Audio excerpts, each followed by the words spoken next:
تو اللہ تعالیٰ نے ان پر موت طاری کر دی. فَأَمَاتَهُ اللَّهُ مِئَةَ عَامٍ، تو مردہ رکھا ان کو اللہ تعالیٰ نے 100 سال تک. ثم بعث، پھر انہیں زندہ کیا. قال كم لبثت، پوچھا کتنی مدت پڑے رہے ہو تم. قال لبثت يوما او بعض يوم، تو بولے کہ ایک دن ہوگا یا دن کا کچھ حصہ ہوگا. جیسے بندہ سو کے اٹھتا ہے تو بندے کو لگ رہا ہوتا ہے کہ دن ہوگا یا ابھی تھوڑی سی دیر ہوئی ہے، میں سویا تھا اٹھ گیا ہوں. قال بل لبثت مئة عام، فرمایا بلکہ تم 100 برس یہاں رہے ہو. فانظر الى طعامك وشرابك، اب ذرا دیکھو اپنے کھانے اور پانی کو. لم يتسنى، کوئی سڑے بسے نہیں، ابھی تازہ کے تازہ ہے. یہ تو آدھا گھنٹہ ہو جائے تو کھانا خراب ہو جاتا ہے. وانظر الى حمارك، اور دیکھو اپنے گدھے کو جو مرا پڑا ہے. اللہ کے کام جس پر اللہ تعالیٰ نے وقت کی کیفیت کو روکنا ہے روک دیا ہے، جس پر اللہ تعالیٰ نے وقت کی کیفیت کو چلانا ہے چلا دیا ہے، اللہ کے اختیار. تو اپنے گدھے کو دیکھو وہ مرا پڑا ہے. وَلِنَجْعَلَكَ آیَةً لِلنَّاسِ، اور یہ اس لیے کہ ہم تمہیں ایک نشانی بنا دیں لوگوں کے لیے. وَانظُرْ إِلَى الْعِظَامِ، اور اب ذرا لو دیکھو اس گدھے کی ہڈیوں کو. كَيْفَ نُنشِزُهَا، کس طرح ہم اس کو اٹھا کھڑا کرتے ہیں. ثُمَّ نَكْسُوهَا لَحْمًا، پھر کس طرح ہم ان ہڈیوں پہ گوشت چڑھاتے ہیں. دیکھو ذرا اپنی آنکھوں سے. فَلَمَّا تَبَيَّنَ لَهُ، چنانچہ جب ان پر حقیقت نمایاں ہو گئی. قَالَ أَعْلَمُ، تو وہ بول اٹھے اب میں خوب جانتا ہوں. أَنَّ اللَّهَ عَلَىٰ كُلِّ شَيْءٍ قَدِيرٌ، کہ بے شک اللہ ہر چیز پر پوری طرح قادر ہے. وَإِذْ قَالَ ابراہیم، اور غور کرو اس واقعے پر بھی جب ابراہیم علیہ السلام نے کہا تھا ربی ارینی کیف تحیی الموتیٰ، ربا تو مجھے دکھا تو مردوں کو زندہ کیسے کرے گا. قال اولم تؤمن، اللہ تعالیٰ نے فرمایا تو ایمان نہیں رکھتے. قال بلا، فرض کیا کیوں نہیں ایمان تو میں رکھتا ہوں. ولکن لیطمئن قلبی، لیکن میں چاہتا ہوں کہ میرا دل مطمئن ہو جائے. لیکن دو طرح کے مانگنے کے طریقے ہو سکتے ہیں. ایک طریقہ وہ ہوتا ہے کہ ہم تب تک ایمان نہیں لائیں گے جب تک ہم اللہ کو اپنی آنکھوں سے نہ دیکھیں. اور ایک ہوتا ہے نہیں مانتے تو ہم ہیں لیکن اللہ تعالیٰ اگر ذرا اس کی حکمت بھی ہمیں سجا دے، تھوڑا ایک ایکسپیرینس بھی ہو جائے تو کتنی سونے پہ سہاگے والی بات ہو.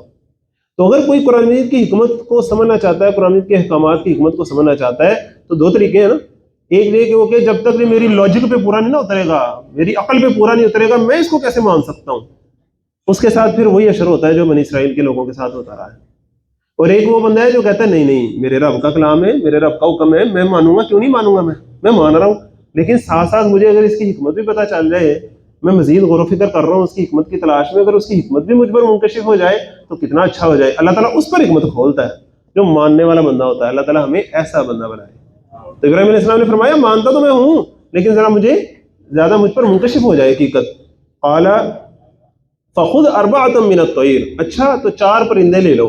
فصرهن الیک، اور انہیں اپنے ساتھ اچھے طریقے سے منوس کر لو. شمالی لاہور کا جو علاقہ ہے یہاں تو پرندے پالنے کا ویسے بھی بڑا خاص رواج ہے. ثم اجعل علی کل جبل منهن جزءا، پھر انہیں ذبح کر کے ٹکڑے ٹکڑے کر کے کیا کرو، ان کے مختلف ٹکڑوں کو ہر پہاڑ پہ ان کا ایک ایک ٹکڑا رکھ دو. سامنے پہاڑ ہیں سارے، ان پہ ایک ایک ٹکڑا جا کے رکھو ساروں کا. ثم ادعوهن، پھر انہیں پکارو اس خاص طریقے سے جسے تم جب وہ زندہ تھے تو پکارتے تھے تو تمہارے پاس دوڑے چلے آتے تھے نا، اب انہیں پکارو. یاتینک سعیا، وہ چلے آئیں گے تمہارے پاس دوڑتے ہوئے.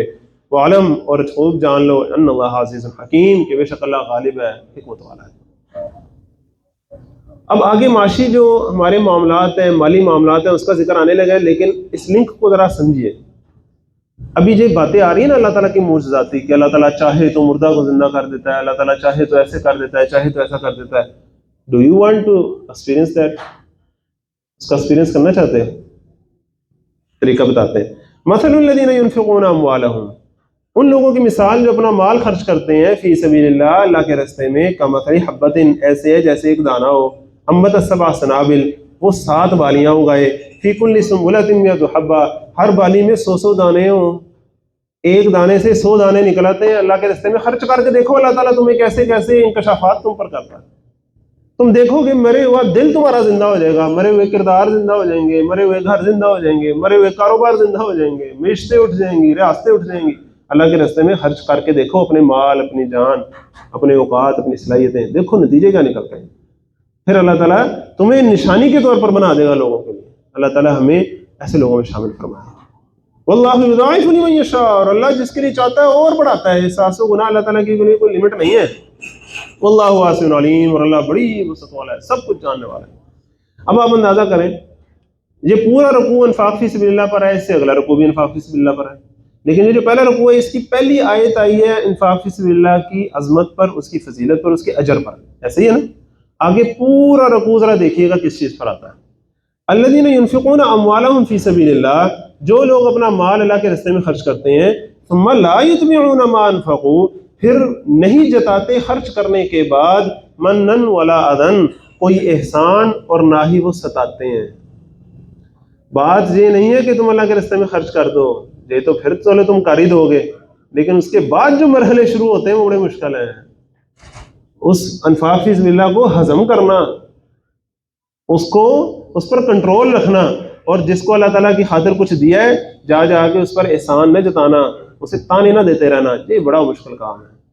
لہم اجرہم عند ربہم، ان کے لیے ان کا اجر ہے ان کے رب کے پاس، ولا خوف علیہم ولا هم یحزنون، اور نہ ان پر کوئی خوف ہوگا اور نہ وہ غمگین ہوں گے۔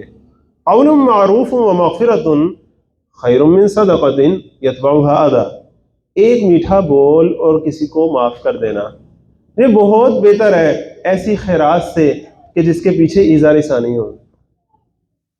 اچھی بات ہی کر لیا کرو، اگر کوئی پیسہ نہ تمہارے پاس ہو تو۔ مسکراہٹ بھی صدقہ ہے، رستے سے کوئی تکلیف دہ چیز ہٹا دینا بھی صدقہ ہے، اپنا حق معاف کر دینا بھی تو صدقہ ہے۔ یہ سارے بھی تو صدقات ہیں۔ صدقے کی بڑی لمبی تفصیل ہے۔ صدقہ کیا کرو، لازماً کیا کرو، کچھ نہ ہو تو میٹھا بول ہی صدقہ ہے، مسکراہٹ ہی صدقہ ہے، اسلام میں پہلے ہی کر لو۔ تو یہ چیزیں زیادہ اہم ہیں۔ یہ نہ ہو کہ تم مالی صدقہ کرنے لگو تو اخلاق کو بھول جاؤ، ایسی بات نہیں ہے۔ قول معروف ومغفرۃ خیر من صدقۃ، بہتر ہے ایسے صدقے سے یتبعها اذی، جس کے پیچھے ایذا رسانی ہو۔ واللہ غنی حلیم، اور اللہ غنی ہے، اس کو تمہارے صدقے کی ضرورت نہیں ہے، اور حلیم ہے، وہ بردبار ہے، تمہیں فوراً پکڑتا نہیں تمہارے اس طرح کی کرتوتوں پہ کہ تم کسی کو دے کے جا کے اسے جتاتے ہو۔ اللہ نے کبھی تمہیں جتایا؟ اللہ تمہیں جتانے لگے تو پتہ لگے۔ یا ایھا الذین آمنوا، اے ایمان والو، لا تبطلوا صدقاتکم، اپنے صدقات ضائع نہ کر بیٹھا کرو، بالمن والاذی، احسان جتا کر اور ایذا پہنچا کر۔ کالذی ينفق مالہ، یہ تو پھر اس شخص کی طرح ہوا جو اپنا مال خرچ کرتا ہے رعاء الناس، لوگوں کے دکھاوے کے لیے، ریاکاری کے لیے۔ اور ریاکاری کے لیے مال خرچ کرنا کیا ہے؟ من تصدق یرائی فقد اشرک، اس میں تو گویا شرک کر دیا۔ ولا یؤمن باللہ والیوم الاخر، یہ اس شخص کی طرح جو اللہ اور یوم آخر پر ایمان نہیں رکھتا۔ فمثلہ کمثل صفوان، اس شخص کی مثال بھلا کیسے ہے؟ اس کی مثال ایسے ہے جیسے ایک چٹان ہو سخت، علیہ تراب، اس پر تھوڑی سی مٹی ہو، فاصابہ وابل، اور اوپر سے زور کا پانی برسے، فترکہ صلدا، اور اسے بالکل صاف چٹان کر چھوڑے۔ کیا مطلب؟ اندر سے دل تو ہے سخت، دل تو نرم ہوا نہیں، انسانی ہمدردی تو اندر پیدا نہیں ہوئی، اوپر ذرا ایک شو شاہ کا تھوڑا سا اگر انفاق کا کوئی ڈرامہ رچا بھی لیا تو جیسے ہی ماحول تھوڑا سا اوپر نیچے ہوا نہیں، جس بندے کو جب تک دے رہے ہیں وہ بڑی عزت کر رہا ہے، جی کر رہا ہے، تب تک تو ٹھیک جا رہا ہے، سب ٹھیک جا رہا ہے۔ جیسے ہی ماحول تھوڑا سا اوپر نیچے ہوا نہیں کہ وہ سارا اندر کا خناس نکل کے باہر آ گیا، اندر کی سختی نکل کے باہر آ گئی، یہ تو وہ بات ہوئی۔ واللہ لا یہدی القوم لا یقدرون علی شیء مما کسبوا، انہیں کچھ بھی حاصل نہیں ہوتا اپنی کمائی کا صلہ۔ واللہ لا یہدی القوم الکافرین، اور اللہ کافر لوگوں کو ہدایت نہیں دیتا۔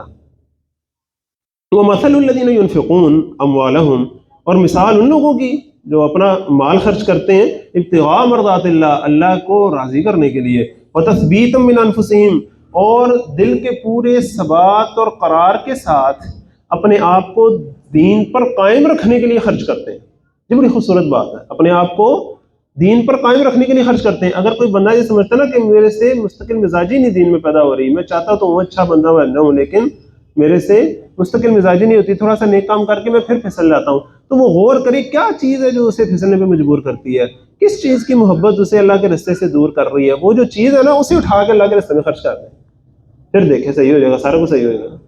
وتثبیتا من انفسہم کمثل جنت، اس کی مثال تو ایک باغ کسی ہے، بربوۃ، جو اونچی جگہ ہو، اونچی شان والا ہو، اصابہ وابل، اس پر زور کی بارش برسے، فآتت اکلہا ضعفین، تو وہ دگنا پھل لائے، فإن لم یصبها وابل، اور اگر اس پر زور کی بارش نہ بھی پڑے، فطل، تو ہلکی سی پھوار ہی کافی ہے۔ نرم دل ہو بندے کا، کردار اونچا ہو، دل اس کا اونچا ہو، نیت ٹھیک ہو، تو بہت بڑے بڑے انفاق فی سبیل اللہ کی ضرورت نہیں ہے، تھوڑا سا بھی تو کافی ہے۔ چند کھجوریں بھی لائی جائیں تو وہ پورے ڈھیر کے اوپر ڈال دی جاتی ہیں کہ اس پر باری ہے۔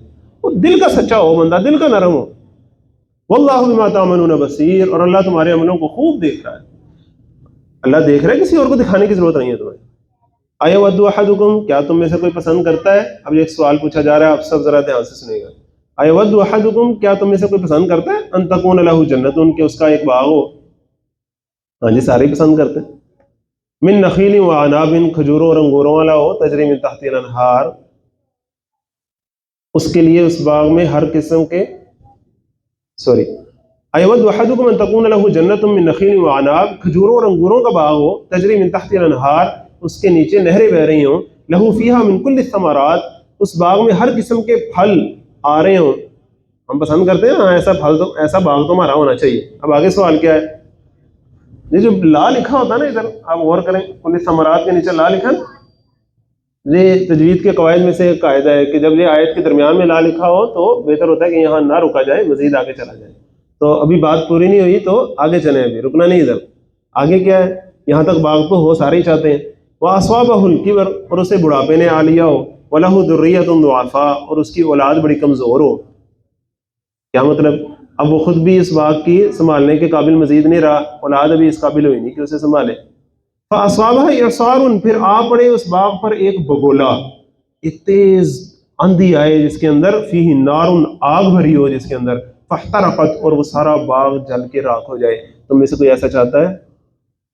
نہیں چاہتا. اب مثال بڑی پرفیکٹ ہے کہ بڑی محنت کر کے ایک باغ جو ہے وہ سجایا ہے، اب خود کمزور ہے. کیا مطلب؟ خود بوڑھا ہو گیا کہ اب دوبارہ وہ اتنی محنت نہیں کر سکتا.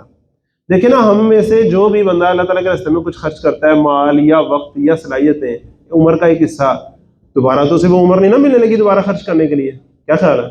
اب جو وہ کر بیٹھے ہے، اگر اس پر ریاکاری کرتا ہے، عجب میں مبتلا ہو جاتا ہے، اپنے آپ کو بڑی شے سمجھنے لگ جاتا ہے، لوگوں کو حقیر جاننے لگ جاتا ہے، تو وہ ایسے ہی ہے جس طرح اپنے کیے کرائے پر ایسا پانی پھیرے کہ دوبارہ اس کے ہاتھ ہی نہ آ سکے. اللہ تعالیٰ ہمیں اس سے بچائے، ہمارا خاتمہ جو ہے وہ خیر پر فرمائے. کذالک یبین اللہ لکم الآیات، اس طرح اللہ تمہارے لیے اپنی آیات بیان کرتا ہے، لعلکم تتفکرون، تاکہ تم غور و فکر کرو. یا ایھا الذین آمنوا، اے ایمان والو. اب دیکھیں، ابھی تک کیا تھا کہ خرچ کرنا ہے کس نیت سے، اب آ رہا ہے کہ خرچ کرنی ہے کیا چیز. اب چیز بعد میں ہے، نیت پہلے ہے. نیت صحیح ہو تو تھوڑی بھی چیز ہوگی تو کوئی مسئلہ نہیں، نیت صحیح نہ ہوئی تو جتنی مرضی چیزیں ہوں. یا ایھا الذین آمنوا، اے ایمان والو، انفقوا من طیبات ما کسبتم، خرچ کرو عمدہ اور پاکیزہ چیزیں اپنی کمائی میں سے، ومما، اور یہ بڑے خاص الفاظ ہیں، اپنی کمائی میں سے، ومما اخرجنا لکم، اور اس میں سے جو نکالا ہے ہم نے تمہارے لیے، من الارض، زمین سے، ولا تیمموا الخبیث منہ، اور مت ارادہ کرو ایسی بری چیز میں سے، تنفقون، خرچ کرنے کا، ولستم بیاخذیہ الا ان تغمضوا فیہ، جسے تم خود لینا گوارا نہ کرو، الا یہ کہ بس تم پھر چشم پوشی سے کام لو، مجبوراً، شرم و شرمی تمہیں لینا پڑے. اگر تمہیں مجبور ہونا پڑ جائے، تمہیں کہیں مجبوری میں کسی سے کچھ مانگنا پڑ جائے، لینا پڑ جائے، تو جس طرح کی چیز تم چاہتے ہو نا کہ تمہیں لوگ دیں، اس طرح کی چیز تم لوگوں کو دو. جس طرح تم چاہتے ہو کہ تمہارے ساتھ بہیو کیا جائے، ویسے ہی تم دوسروں کے ساتھ بہیو کرو. وَاعْلَمُوا، اور جان لو، ان اللہ غنی حمید، بے شک اللہ بڑا بے نیاز ہے اور قابل ستائش ہے. الشیطان یعدکم الفقر، شیطان تمہیں مفلسی سے ڈراتا ہے. خرچ کرنے لگو تو کہتا ہے کہ اس طرح تو غریب ہو جاؤ گے، نہ خرچ کرو. وَيَأْمُرُكُم بِالْفَحْشَاءِ، اور ترغیب دیتا ہے تمہیں بے حیائی کے کاموں کی، بے حیائی کے کاموں میں، فضول کاموں میں خرچ کرنے میں تمہیں ہلاشیری دیتا ہے، شریکانوں پتہ لگے. اور جن شریکوں کا حق دبایا ہوتا ہے، جن شریکوں کا حق ہوتا ہے تم پر، اگر وہ غریب ہوں تو تاکہ تم ان کا حق دو، وہ تم نہیں دیتے انہیں. واللہ یعدکم مغفرۃ منہ وفضلا، اور اللہ تم سے وعدہ کرتا ہے اپنی بخشش اور فضل کا. واللہ واسع علیم، اور اللہ بڑی وسعت والا، سب کچھ جاننے والا ہے. یؤتی الحکمت من یشاء، اللہ تعالیٰ بڑی وسعت والا ہے، جاننے والا ہے. یؤتی الحکمت من یشاء، عطا فرماتا ہے حکمت جسے چاہتا ہے. ومن یؤت الحکمت فقد اوتی خیرا کثیرا، اور جسے حکمت مل گئی سو در حقیقت اسے خیر کثیر مل گئی. حکمت کہتے ہیں ایسی صلاحیت کو جس سے انسان ہر شے کو اس کے صحیح مقام پر فٹ رکھ سکے، ایسے اس کو کہتے ہیں حکمت. اب یہ بڑی وسیع اصطلاح ہے، اس کا ذکر انشاءاللہ مکی صورتوں میں زیادہ تفصیل سے آئے گا، وہاں ہم انشاءاللہ اس کو زیادہ کھولیں گے. لیکن معاشیات کے ساتھ جو اس حکمت کا تعلق ہے اس کو ذرا سمجھ لیں. ایک بندہ ہے، اس کے پاس ₹1,00,000 ہے صرف، اس میں سے وہ 50,000 الگ راستے میں دے دیتا، فرض کریں پیچھے بچ گیا 50,000، وہ اس سے کاروبار کرتا ہے. ایک دوسرا بندہ ہے، اس کے پاس ₹2,00,000 ہے، وہ کسی کا اور مال دبا کے اسے 3,00,000 کر لیتا ہے. اب وہ بھی کاروبار میں لگاتا ہے، یہ بھی کاروبار میں لگاتا ہے. لیکن اللہ تعالیٰ کس کو سمجھ بوجھ دے کاروبار کی، یہ تو اللہ کے اختیار میں ہے نا. اور کاروبار اصل میں سمجھ بوجھ کا ہی نام ہے.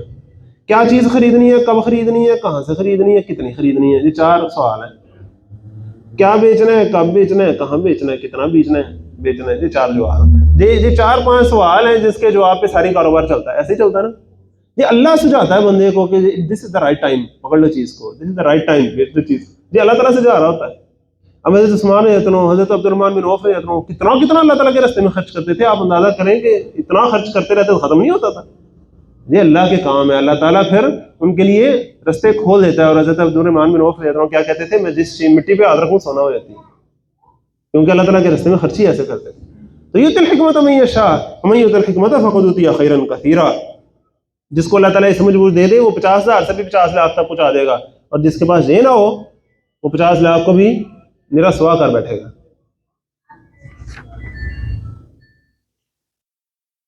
وما يذكر الا اولو الالباب، اور نہیں نصیحت قبول کرتے مگر صرف اہل عقل. وما انفقتم من نفقۃ، اور جو بھی تم کسی قسم کا خرچ کرتے ہو، او نذرتم من نذر، یا تم کوئی بھی منت مانگتے ہو، فإن اللہ يعلمہ، تو یقیناً اللہ اسے جانتا ہے. وما للظالمین من انصار، اور ظالموں کا کوئی مددگار نہیں ہے. ان تبدوا الصدقات فنعما ہی، اگر تم اعلانیہ صدقات دو تو یہ بھی اچھی بات ہے. وان تخفوها، اور اگر تم انہیں چھپا کر دو، وتؤتوها الفقراء، اور حاجت مندوں کو دے دو، فهو خیر لکم، تو یہ تمہارے لیے زیادہ بہتر ہے تاکہ تم ریاکاری سے بچ جاؤ گے. اور اس میں اعتدال کیا ہے کہ جو فرض چیزیں ہیں ان کو کھلے عام کرنا چاہیے، اور جو صدقات ہیں، نفل چیزیں ہیں، ان کو ایسے کرنا چاہیے کہ ایک ہاتھ دے تو دوسرے کو پتہ نہ لگے. زکوٰۃ اپنے عام طور پہ ہم رمضان کے مہینوں میں زکوٰۃ دیتے ہیں، تو زکوٰۃ دے تو بندہ اتنا چھپا کر نہ دے، کھل کر دے تاکہ باقیوں کو بھی پتہ چلے اور ایک موٹیویشن ہو سب کو، اور معاشرے میں ایک رو چلے اس کی کہ بھی زکوٰۃ دینی ہے. وَيُكَفِّرُ عَنْكُم مِّن سَيِّئَاتِكُم، اور اللہ تعالیٰ تمہاری کچھ برائیاں دور کر دے گا. وَاللَّهُ بِمَا تَعْمَلُونَ خَبِيرٌ، اور اللہ تمہارے کاموں سے پوری طرح باخبر ہے. لَيْسَ عَلَيْكَ هُدَاهُمْ، اے نبی صلی اللہ علیہ وسلم آپ پر ذمہ داری نہیں ہے ان کو راہ پر لانے کی، ان کو ہدایت پر لانے کی. وَلَٰكِنَّ اللَّهَ يَهْدِي مَن يَشَاءُ، بلکہ اللہ ہدایت بخشتا ہے جسے چاہتا ہے. وَمَا تُنْفِقُوا مِنْ خَيْرٍ، اب جمع کے صیغے میں آ رہا ہے، اور جو بھی تم لوگ خرچ کرتے ہو کوئی مال خیرات کے طور پر، فَلِأَنفُسِكُمْ، تو اس کا فائدہ تم ہی کو ہے. اب اس آیت کا بڑا خاص تعلق ہے یہاں. عام طور پہ جب بندہ دین کے رستے پہ ہوتا ہے، دعوت و تبلیغ کر رہا ہوتا ہے، تو وہ پھر ہر چیز کو اسی پیراڈائم میں دیکھتا ہے.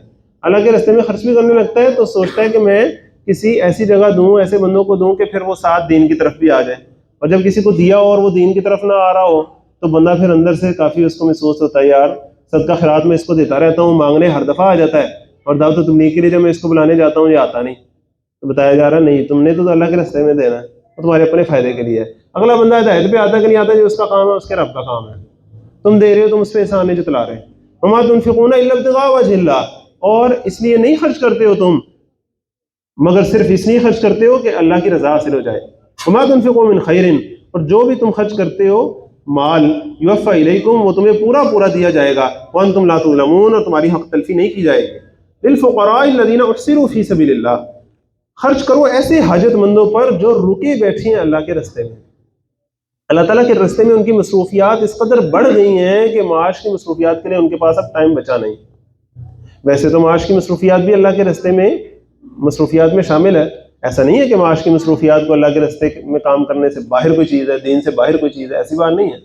لیکن کچھ لوگ ایک خاص معاملے میں اسپیشلائز کر جاتے ہیں، کوئی دعوت و تبلیغ کے راستے میں، یا آپ صلی اللہ علیہ وسلم کے زمانے میں آپ صلی اللہ علیہ وسلم سے دین کا علم سیکھنے میں، آگے سکھانے میں، ہر وقت اپنے آپ کو جہاد کے لیے اویلیبل رکھنے میں.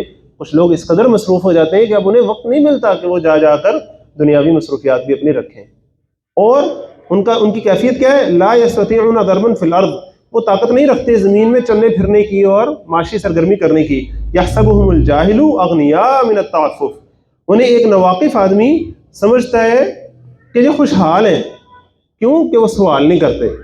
تعریفهم بسیماہم، تم ان کے چہرے سے ان کو پہچان سکتے ہو، تمہیں پتہ چل جاتا ہے کہ یہ ہیں ضرورت مند لیکن سوال نہیں کر رہے. لا یسألون الناس الحافا، وہ لوگوں کے ساتھ چمٹ چمٹ کر مانگتے نہیں ہیں. وما تنفقوا من خیر، اور جو بھی تم خرچ کرو گے فإن اللہ بعلیم، تو بے شک اللہ اسے جانتا ہے. کیونکہ ایسے لوگ جو مانگتے نہیں ہیں، جب تم انہیں دو گے تو تمہیں ذرا چپ کر ہی دینا پڑے گا نا، تاکہ ان کی عزت نفس پر بھی بوجھ نہ ہو. اب تم جب اتنا چھپ کر دو گے تو تم سوچو گے یار کسی کو پتہ ہی نہیں لگا، فائدہ کیا دینے کا، بھائی اللہ کو تو پتہ لگ رہا نا.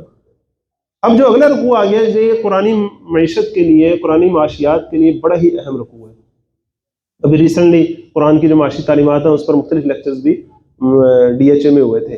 وہاں جو ہمارے عاطف وحید صاحب ہیں جنہوں نے پچھلی دفعہ آپ کے رمضان میں آخر میں آ کے یہاں لیکچر دیا تھا نا، عاطف وحید صاحب وہ ڈاکٹر اسحاق احمد رحمۃ اللہ علیہ کے بیٹے ہیں، اور وہ جو اکانومی ہے، اکنامکس کے اوپر بڑی ایک اتھارٹی ہیں، ان کا بڑا نالج ہے اس پر ماشاء اللہ.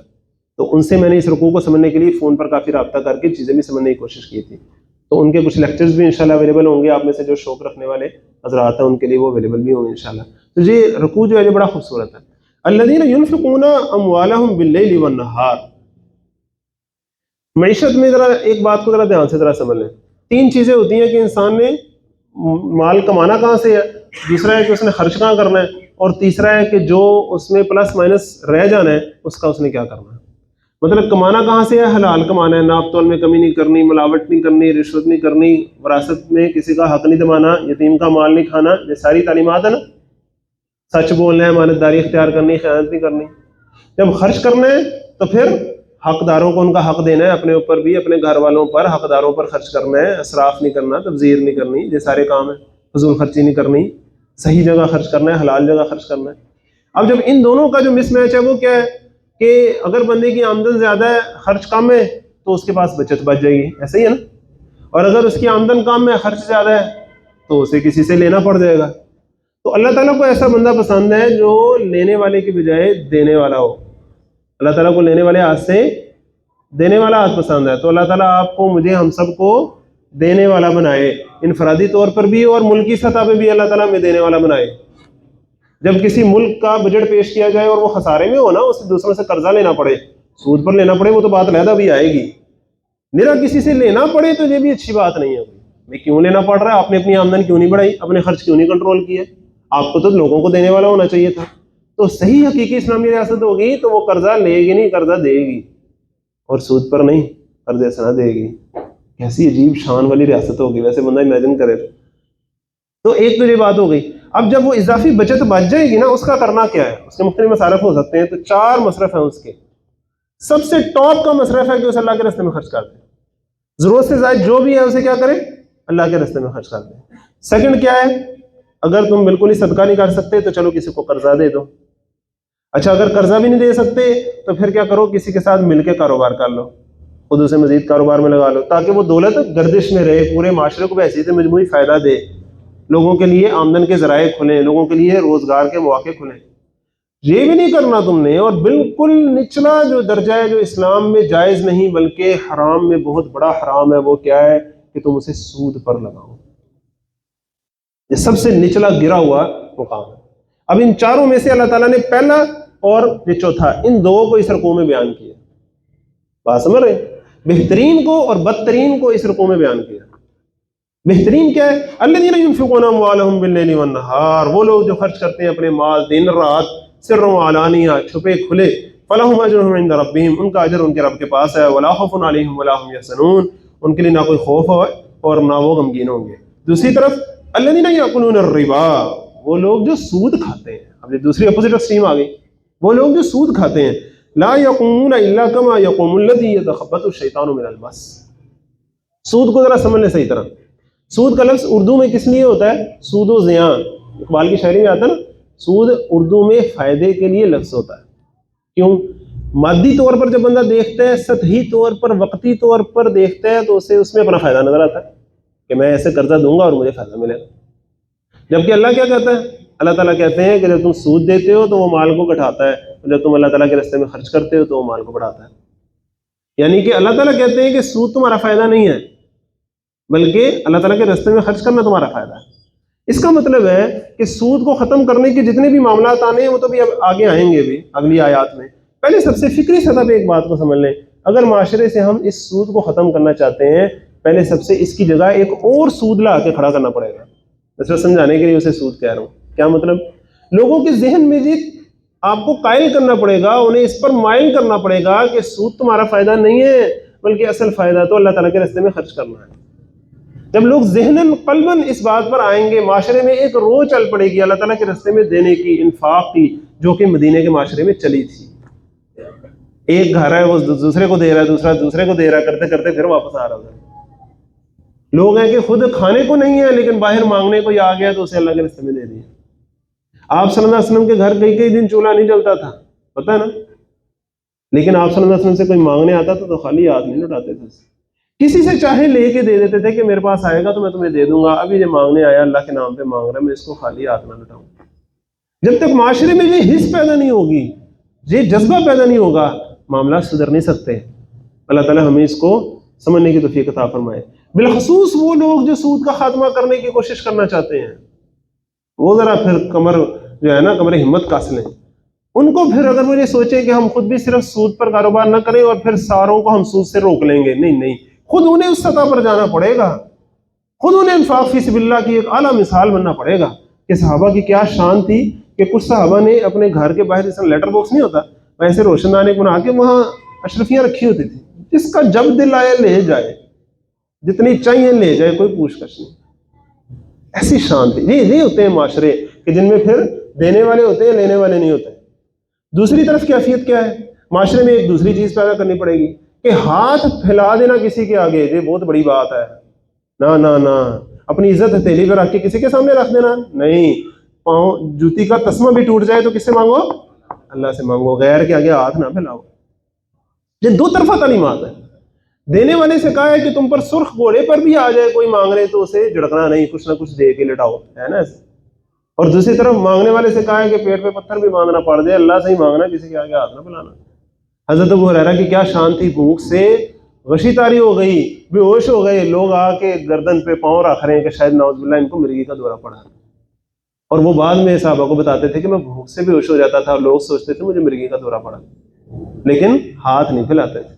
یہ واقعات آپ کو سیرت میں بڑے پڑے۔ جب تک یہ اخلاقی روحانی کیفیات نہیں نا معاشرے کے اندر آتی، میرے قانونوں سے کچھ نہیں ہوتا۔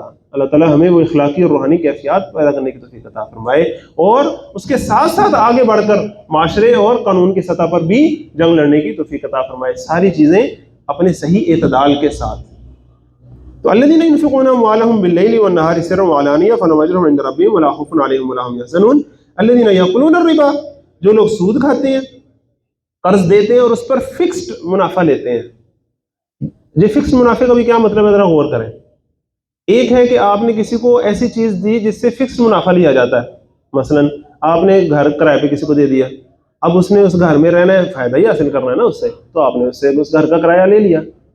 آپ نے اگر اسے پیسے دیے ہیں قرض پر، تو اب اس نے پیسے جب لگانے ہیں کسی کاروبار میں تو فائدہ بھی ہو سکتا ہے، نقصان بھی ہو سکتا ہے، آپشن ہے نا دونوں، یہ فکس نہیں ہے، یہ فلوئڈ نیچر ہے اس کی۔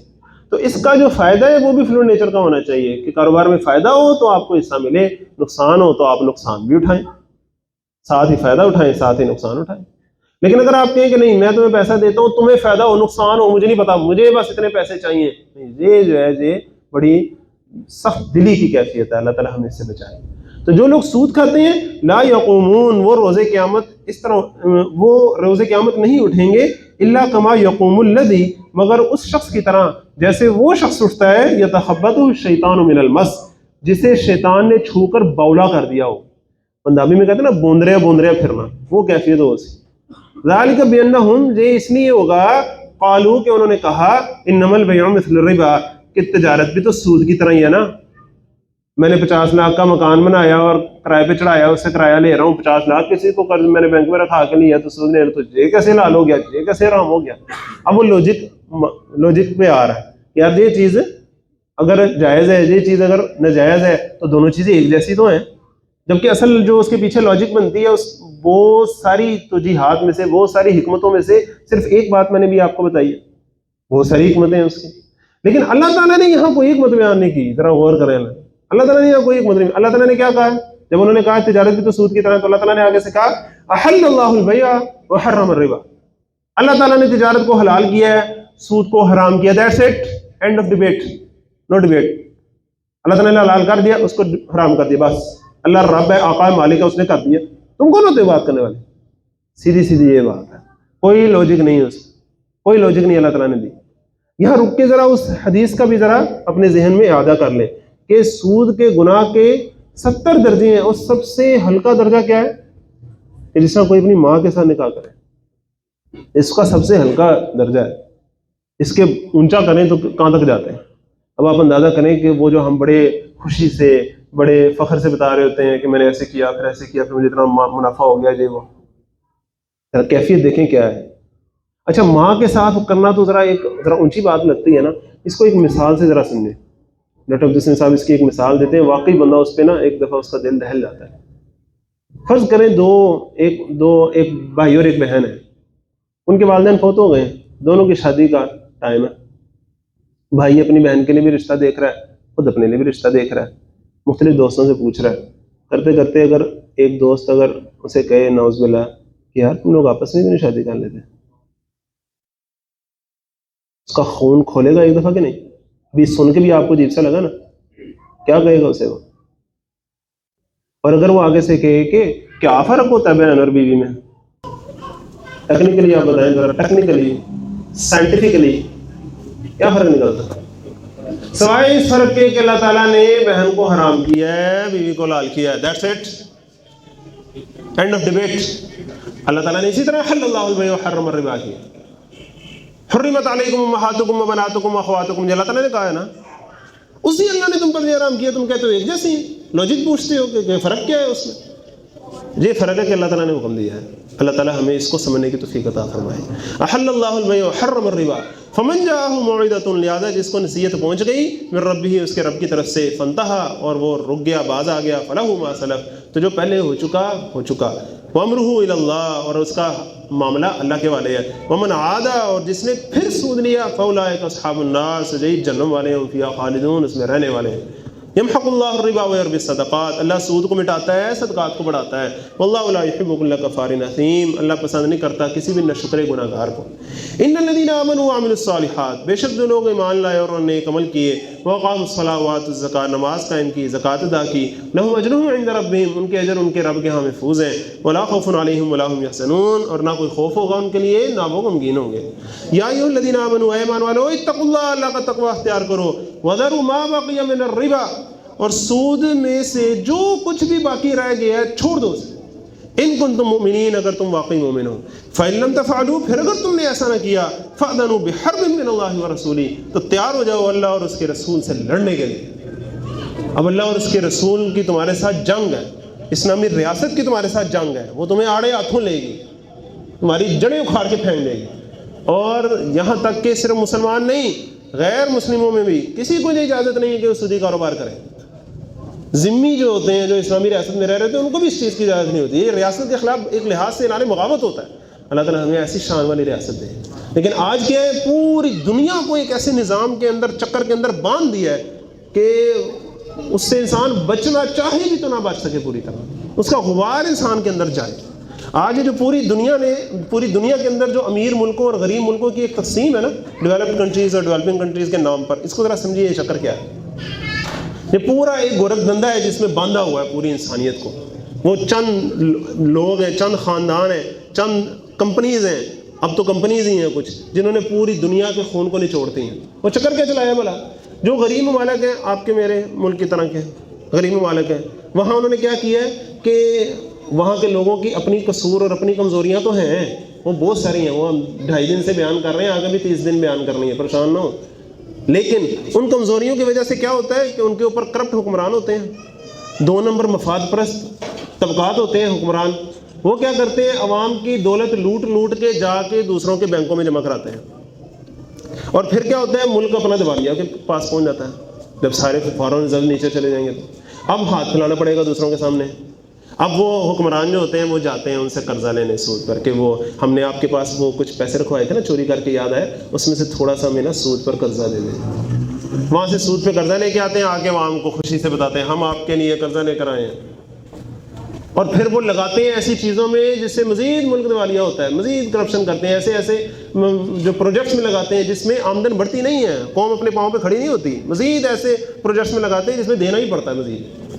کرتے کرتے پورا ایک چکر ہے جو کرپشن، منی لانڈرنگ اور سود کا، جس نے پوری دنیا کو ایک چکر میں باندھا ہوا ہے. اللہ تعالیٰ ہمیں اس سے نکلنے کی توفیق عطا فرمائے. اس کے لیے ضروری ہے کہ اس پورے جال کو توڑنا ہوگا. اللہ تعالیٰ ہمیں اس کی توفیق عطا فرمائے مل جل کے. وَإِن كَانَ ذُو عُسْرَةٍ وَإِن تُبْدُمْ فَلَكُمْ رُءُوسُ أَمْوَالِكُمْ، اگر تم توبہ کر لو اور سود چھوڑ دو تو تم اصل سرمایہ کے حقدار ہو. لَا تَظْلِمُونَ وَلَا تُظْلَمُونَ، نہ تم ظلم کرو نہ تم پر ظلم ہو. وَإِن كَانَ ذُو عُسْرَةٍ، اور اگر قرض دار تنگ دست ہو، فَنَظِرَةٌ إِلَىٰ مَيْسَرَةٍ، تو مہلت دے دو خوشحال ہونے تک. وَأَن تَصَدَّقُوا، اور اگر تم صدقہ ہی کر دو خیر لکم تجھے تمہارے لیے بہتر ہے، ان کنتم تعلمون بشرطے کہ تم سمجھو۔ قرض دینا بھی صدقہ ہے، کل قرض صدقۃ، ہر قرض جو ہے وہ صدقہ ہوتا ہے۔ اللہ تعالیٰ ہمارے معاشرے میں قرض دینے کا رواج بھی پیدا کرنے کی ہمیں توفیق عطا فرمائے، قرض حسنہ، اس نیت سے کہ اللہ تعالیٰ کہ ہاں اس کا اجر بڑھے گا۔ صدقے کے نام پر دیکھیں نا 700 گنا تک بڑھتا ہے اگر نیت اگر یہ ہوگی تو۔ اور انٹرسٹنگلی جب قرض انسان دیتا ہے اور اس کی مہلت ختم ہو جاتی ہے، اور جب وہ دیکھتا ہے کہ مقروض ابھی تنگ دست ہے، وہ کہتا ہے کہ مجھے اور مہلت دے دیں، اگر وہ اسے اور مہلت دیتا ہے اب ڈبل صدقے کا ثواب ملنا شروع ہو جاتا ہے اسے۔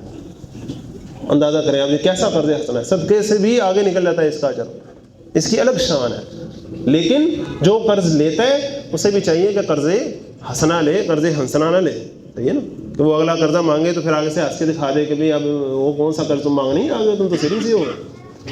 اگر وہ ایسے کرتا ہے تو اس سے ہوتا کیا ہے ذرا اندازہ کریں، وہ ایک لحاظ سے سبق دے رہا ہوتا ہے اسے کہ آئندہ نہ کسی نے قرضہ دیں۔ اب آئندہ کوئی اور مجبور ہوتا ہے اور وہ کسی سے قرضہ مانگتا ہے تو وہ اسے نہیں دیتا، کوئی ادھر تو قرضہ لے کے لوگ واپس نہیں کرتے۔ تو اب یہ شخص جس نے 2 نمبری کی تھی قرض دینے میں، اندازہ کریں نا، اس نے اس کا بھی حق مارا نا اس نئے بندے کا بھی، کہ اب اسے کوئی قرض نہیں دے رہا، اس نے معاشرے میں ایسی بددلی پیدا کر دی، بے اطمینانی پیدا کر دی۔ اللہ تعالیٰ ہمیں 2 طرفہ عمل کرنے کی توفیق عطا فرمائے۔ وَاتَّقُوا يَوْمًا تُرْجَعُونَ فِيهِ إِلَى اللَّهِ، اور ڈرو اس دن سے جب لوٹ کر جاؤ گے تم اللہ کے حضور، ثُمَّ تُوَفَّىٰ كُلُّ نَفْسٍ مَّا كَسَبَتْ، پھر پورا دیا جائے گا ہر شخص کو بدلہ اس کے کمائے ہوئے عملوں کا، وَهُمْ لَا يُظْلَمُونَ، اور ان پر ہرگز ظلم نہیں ہوگا۔ صرف 5 منٹ مجھے اور دیں ابھی۔ یا ایھا الذین آمنوا، اے ایمان والو۔ اب قرآن مجید کی لمبی ترین آیت آ گئی اور افسوس کے ساتھ کہنا پڑتا ہے کہ اس میں وہ احکامات آ رہے ہیں جو ہم نے بہت ہی اگنور کیے ہوئے ہیں۔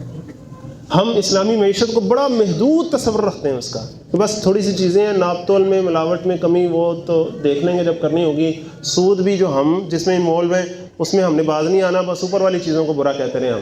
نہیں، ایسا نہیں ہے، اس کا پورا ایک وسیع تصور ہے۔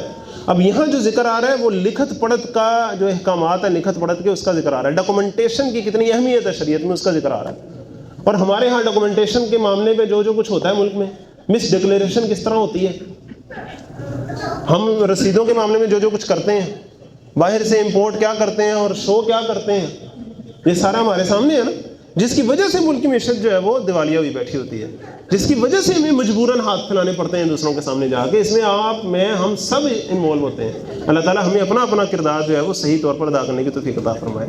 یا ایھا الذین آمنوا، اے ایمان والو، اذا تداینتم بدین، جب بھی لین دین کرو تم ادھار کا، الی اجل مسمى، کسی میعاد معین تک کے لیے، کسی مقررہ وقت تک کے لیے، فاکتبوہ، تو اسے لکھ لیا کرو، ولیکتب بینکم کاتب بالعدل، اور تمہارے درمیان انصاف کے ساتھ کوئی لکھنے والا لکھے، ولا یأبی کاتب، اور لکھنے والا انکار نہ کرے، ان یکتب، لکھنے سے، کما علمہ اللہ، جیسا کہ اللہ نے اسے سکھایا ہے، فلیکتب، تو بس اسے چاہیے کہ لکھے، ولیملل الذی علیہ الحق، اور تحریر لکھوائے وہ شخص جس پر قرض ہے، جس نے کل کو پیسے دینے ہیں نا، وہ لکھوائے صحیح طرح پورا، ولیتق اللہ ربہ، اور اسے چاہیے کہ اللہ سے ڈرے جو اس کا رب ہے، مالک ہے، ولا یبخس منہ شیئا، اور اس میں ذرا بھی کمی بیشی نہ کرے، کہ لے تو 100 رہا ہے لیکن لکھ دے کہ 90 ہیں یا 95، ایسی باتیں نہ کریں۔ فَإِنْ كَانَ الَّذِي عَلَيْهِ الْحَقُّ، پھر جس پر قرض ہے اگر وہ شخص ایسا ہو، سفیہن او ضعیفن، کہ وہ کم عقل ہو یا ضعیف ہو، او لا یستطیع ان یمل، یا قابلیت نہ رکھتا ہو تحریر لکھوانے کی، ہوا وہ خود تحریر لکھوانے کی صلاحیت نہ رکھتا ہو، فَلْيُمْلِلْ وَلِيُّهُ بِالْعَدْلِ، تو اس کا ولی لکھوا دے انصاف کے ساتھ، وَاسْتَشْهِدُوا شَهِیدَیْن، اور گواہ بنا لو 2 گواہ، مِن رِجَالِکُم، اپنے مردوں میں سے، فَإِن لَّمْ يَكُونَا رَجُلَیْن، پھر اگر 2 مرد موجود نہ ہوں، فَرَجُلٌ وَامْرَأَتَانِ، تو 1 مرد اور 2 عورتیں، مِمَّن تَرْضَوْنَ مِنَ الشُّهَدَاء، ایسے لوگوں میں سے جنہیں تم گواہ کے طور پر پسند کرتے ہو، باہمی رضامندی سے طے کر لو، ان تضل احداہما، تاکہ اگر بھول بھٹک جائے، بہہ جائے ان میں سے ایک عورت، فتذکر احداہما الاخری، تو یاد دہانی کرا دے ان میں سے ایک عورت دوسری کو، یعنی کہ 2 مرد گواہ ہوں یا 1 مرد اور 2 عورتیں گواہ ہوں، تاکہ ایک عورت کو سپورٹ کرنے کے لیے، یاد دہانی کے لیے اور جذبات میں بہہ جانے سے روکنے کے لیے دوسری اس کی سپورٹ کے لیے موجود ہو۔ ولا یأبی الشہداء اذا ما دعوا، اور انکار نہ کریں گواہ جب بھی انہیں بلایا جائے، ولا تسأموا ان تكتبوه صغيرا وكبيرا الى اجله، اور سستی نہ کیا کرو دستاویز لکھنے میں، معاملہ چھوٹا ہو چاہے بڑا ہو، معین میعاد تک ہو، ذالکم اقسط عند اللہ، تمہارا ایسا کرنا انصاف سے زیادہ نزدیک ہے اللہ کے ہاں، واقوم للشہادہ، اور شہادت کے لیے بھی بہت درست طریقہ ہے. وہ ادنا اللہ ترتابو، اور زیادہ قریب ہے اس بات کے کہ تم شک میں نہ پڑ جاؤ. الا ان تکون تجارتاً حاضرتاً، ہاں اگر کوئی لین دین ہو دس بدس، جس طرح ہم نان والے چنے والے ساتھ ساتھ دکان ہوتی ہے، انہیں نان دے دے انہیں کر لو، ساتھ ساتھ معاملہ چل رہا ہے، اب اس پہ اگر لکھت پڑھت شروع ہو جائے گی تو وہ تو الٹا ایک مصیبت بن جائے گی. تو ایسا معاملہ ہو تدیرون، جس طرح تم آپس میں لین دین چھوٹا موٹا کرتے رہتے ہو، بینکم آپس میں، فلیس علیکم جناح، تو تم پر پھر کچھ گناہ نہیں ہے، اللہ تکتبوہا، نہ لکھنے میں بھی. واشہدوا اذا تبایعتم، اور گواہ کر لیا کرو جب بھی تم سودا کرو. ولا یضار کاتب ولا شہید، نہ لکھنے والے کو ستایا جائے نہ گواہی دینے والے کو ستایا جائے. وان تفعلوا، اور اگر تم ایسا کرو گے، فانہ فسوق بکم، تو بے شک یہ بڑے سخت گناہ کی بات ہوگی. واتقوا اللہ، اور اللہ کا تقوی اختیار کرو. ویعلمکم اللہ، اور کیسی مفید باتیں اللہ تمہیں سکھاتا ہے. واللہ بکل شیء علیم، اور اللہ ہر چیز سے خوب واقف ہے. وَإِن كُنتُمْ عَلَىٰ سَفَرٍ، پھر اگر تم سفر میں ہو، وَلَمْ تَجِدُوا كَاتِبًا، اور کوئی لکھنے والا موجود نہ پاؤ، فَرِحَانٌ مَقْبُوضَةٌ، تو رہن رکھوا کر قبضے پر معاملہ کر لیا کرو، کوئی چیز رہن رکھوا دیا کرو. فَإِنْ أَمِنَ بَعْضُكُمْ بَعْضًا، پھر اگر تم میں سے کوئی شخص دوسرے کا اعتبار کر لے، کسی نے کوئی امانت کے طور پہ کوئی چیز رکھوائی دی ہے، فَلْيُؤَدِّ الَّذِي اؤْتُمِنَ أَمَانَتَهُ، تو چاہیے کہ جس شخص پر اعتبار کر کے امانت رکھوائی گئی ہے وہ امانت ادا کر دے. وَلْيَتَّقِ اللَّهَ رَبَّهُ، اور اللہ سے ڈرتا رہے جو اس کا رب ہے. وَلَا تَكْتُمُوا الشَّهَادَةَ، اور گواہی کو چھپایا نہ کرو. وَمَن يَكْتُمْهَا، اور جو گواہی کو چھپاتا ہے، فَإِنَّهُ آثِمٌ قَلْبُهُ، تو یقیناً وہ گناہ گار ہے، تو یقیناً گناہ گار ہے اس کا دل. آپ اندازہ کریں، باقی ساری چیزیں تو ہیں، اس کا دل، ضمیر تو جانتا ہے نا، اپنے ضمیر کو جواب دے ہے وہ. واللہ بما تعملون علیم، اور اللہ تمہارے اعمال سے پوری طرح باخبر ہے. اب آخری رکوع آ گیا، بڑا خوبصورت. للہ ما فی السماوات وما فی الارض، اللہ ہی کا ہے جو کچھ ہے آسمانوں میں اور جو کچھ زمین میں ہے. وَإِن تُبْدُوا مَا فِي أَنفُسِكُمْ أَوْ تُخْفُوهُ يُحَاسِبْكُم بِهِ اللَّهُ، اور خواہ تم ظاہر کرو جو تمہارے دلوں میں ہے یا چھپاؤ، اللہ بہرحال تم سے اس کا حساب لے لے گا. بڑی ایک نا سخت آیت ہے. تم چھپاؤ بے شک ظاہر کرو، اللہ تم سے حساب لے گا.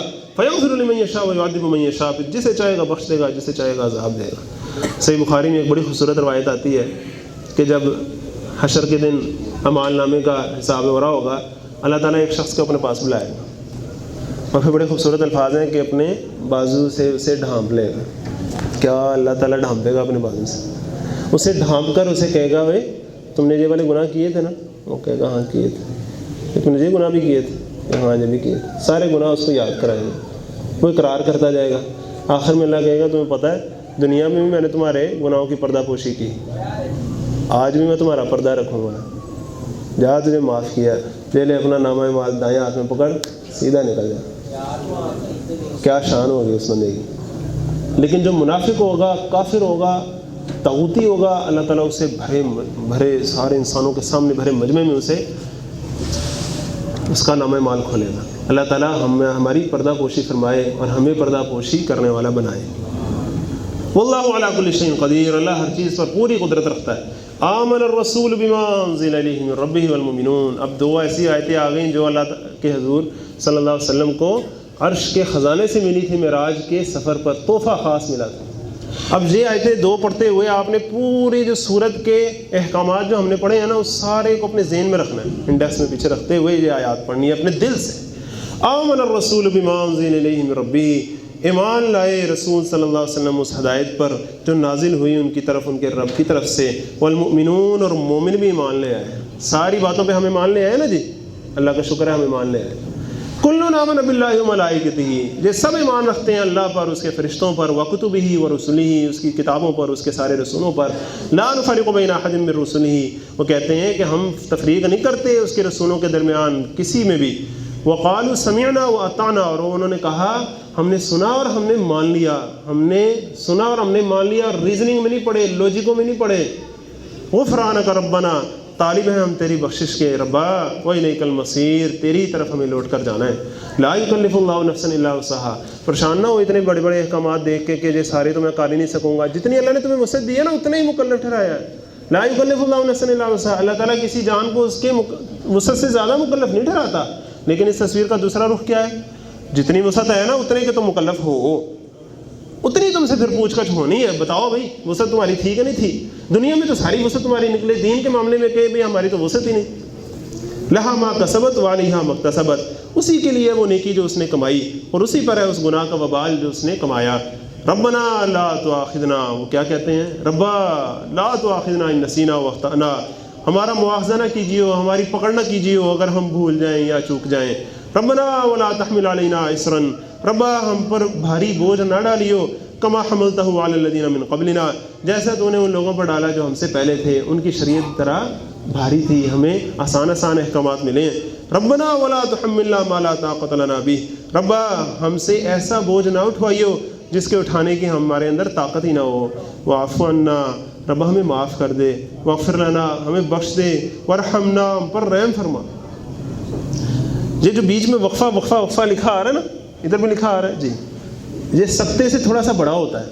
یہ تجوید کا اصول کیا ہوتا ہے کہ اس کو ایسے پڑھتے ہیں واعف عنا، تھوڑی سی بریک لگتی ہے بندے کی، پھر واغفر لنا، پھر بریک لگتی ہے۔ یہ صرف پڑھنے کا سٹائل نہیں ہے، یہ اصل میں مانگنے کا سٹائل ہے۔ واعف عنا واغفر لنا، جس میں بندے سے بولا نہیں جا رہا، اس کی بولتی بند ہو گئی اللہ سے بات مانگتے ہوئے، اللہ سے بخشش مانگتے ہیں۔ واعف عنا واغفر لنا وارحمنا انت مولانا فانصرنا علی القوم الکافرین، ربا تو ہمیں معاف کر دے، ہمیں بخش دے۔ واعف عنا کیا ہوتا ہے؟ ہمیں ڈھیل دے دے، ہمیں ڈھیلا رکھنا۔ واغفر لنا کیا ہوتا ہے؟ ہماری کمیوں کوتاہیوں پر، گناہوں پر پردہ ڈال دینا، جسے پنجابی میں کہتے ہیں نا مٹی پھا دے۔ واغفر لنا وارحمنا، ہم پر رحم فرما، ہم پر پھر بھی اپنی عنایتیں جاری رکھیو۔ انت مولانا، تو ہی تو ہمارا مولا ہے۔ فانصرنا علی القوم الکافرین، پس ہماری مدد فرما کافر لوگوں کے مقابلے میں۔ اللہ کرے کہ ہمیں کافروں کے مقابلے میں ڈٹنے کی توفیق ہو، تاکہ پھر اللہ تعالی ہماری مدد فرمائے۔ آمین ثم آمین۔